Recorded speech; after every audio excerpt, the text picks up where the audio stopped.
trying to define human success or failure is like trying to determine exactly where a fog begins. It can't be done, but that does not mean that the fog doesn't exist. A person is not a failure in life because he or she is not in the top decile for mathematics or any other skill or ability. This is not only because duffers at school often turn out to be splendid in the rest of life, or because people who are brilliant at school often turn out to be duffers in the rest of life.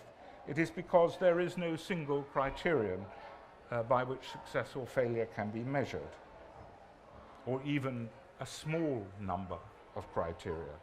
Though our corrupt and disgraceful educational establishment persists in believing that if a centralized bureaucracy imposes enough tests and enough measures, it will raise educational standards rather than provoke organized lying.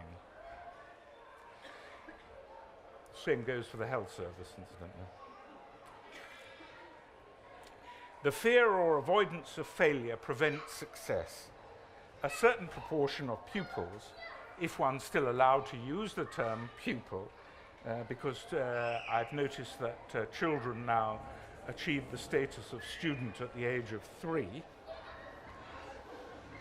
usually a very high proportion of pupils must pass a test according to an arbitrarily set target, or else the teacher, him or herself, who is judged by these results, is deemed to have failed. And this means that the teacher's energies will be devoted to producing mediocrity or even sub-mediocrity, a mediocrity or sub-mediocrity that is counted a success since almost everyone can attain it. The setting of publicized targets creates a pressure to meet them. And as anyone who has worked in such a bureaucracy knows, the easiest way to meet them is to lower the standards required to meet them. Grade inflation is the consequence of the fear of failure, and it corrupts and undermines the value of success, even as narrowly conceived, because soon enough everyone comes to know that the currency has been debased, that, if you like, the coin has been clipped.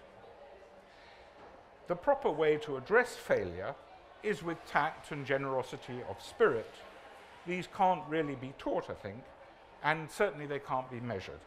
A teacher, it seems to me, needs to keep in, and here I'm open to correction from a former teacher, needs to keep in mind many things at once, which of course the bureaucracy does not allow him to do. That a child ought to know that it is failing without being humiliated by that knowledge. That a child ought to know why he's failing, whether it is because he is not putting enough work into the effort into his work, or because he is unsuited by nature to that work, or some other factor. The teacher must encourage the pupil to do better without demanding the impossible of him. The teacher needs to be modest enough to understand that a child's failure in what he teaches might conceivably be his fault, for example, in failing to make what he is teaching interesting to the child. He may fail to promote the child's interest. But he must not expect the same level of response and interest from every pupil, because pupils are different. And that failure, in any case, in his own particular subject, is not the final blasting of a child's hopes in life. It's not catastrophic. While at the same time, he, the teacher, must retain faith in the importance or value of what he has to teach. He must desire the success of his pupils, but not fear their failure.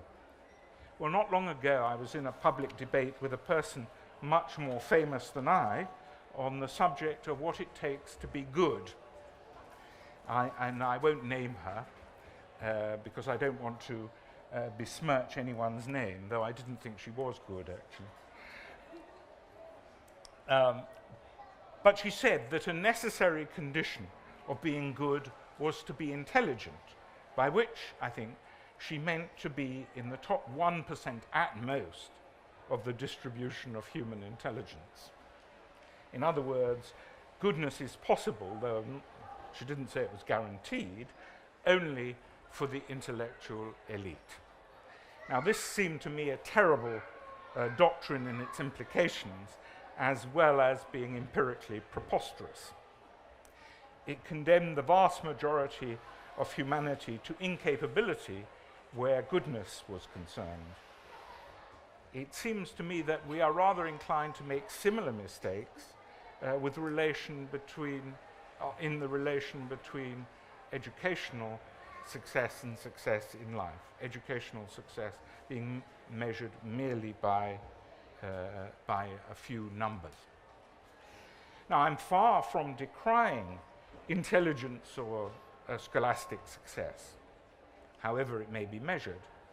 Indeed, I'm appalled by the obviously low general level of education in this country, which you can see just by walking in the street, and which is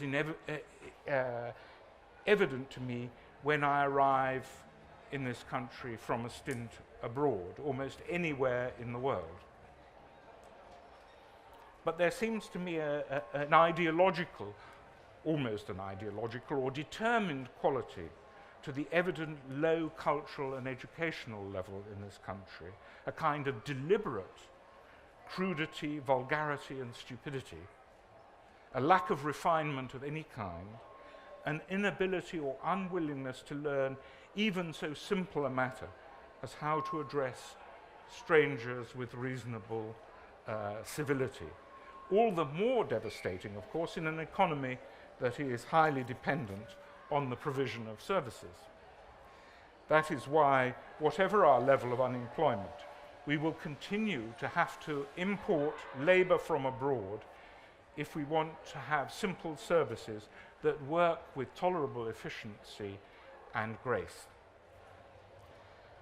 And if you don't believe me, I suggest you go to a large hotel with only a British staff. It's amusing in a way. In part, this situation has arisen because of fear of failure, of wounding, a fear of wounding our children's supposedly fragile self-esteem by correcting them, by giving them the impression that they did not come into the world perfect, and that they are not authorities from a very early age, authorities on what is best for them and best for everyone else. Any form of correction comes to be viewed as a permanently damaging assault on their psyche. When I ask young men serving in shops or elsewhere in this country not to address me as mate, and which they do a large number of times, I don't know whether anyone else has had this experience in England, they are deeply offended by not so much by what I'm saying, but by the very idea of being corrected.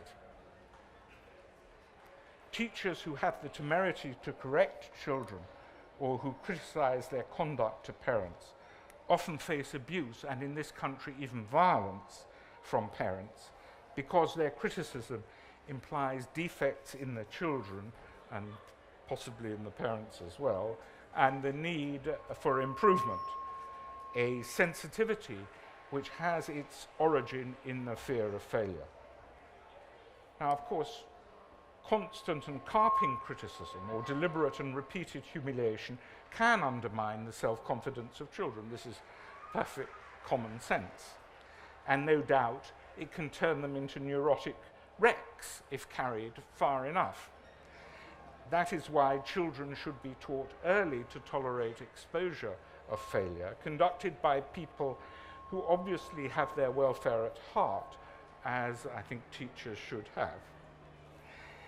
Learning to face failure and failings is one of the most important lessons in life, and no inflation of self-esteem is a substitute for it. And insofar as our governments of whatever stripe peddle populist slogans such as "No Child Left Behind," They help to bring about failure of the worst kind, that is to say, unacknowledged failure, and on a very large scale. For the easiest, surest, and most efficient way to ensure that no child is left behind is to make sure that no child gets ahead. The price of success is failure. Thank you.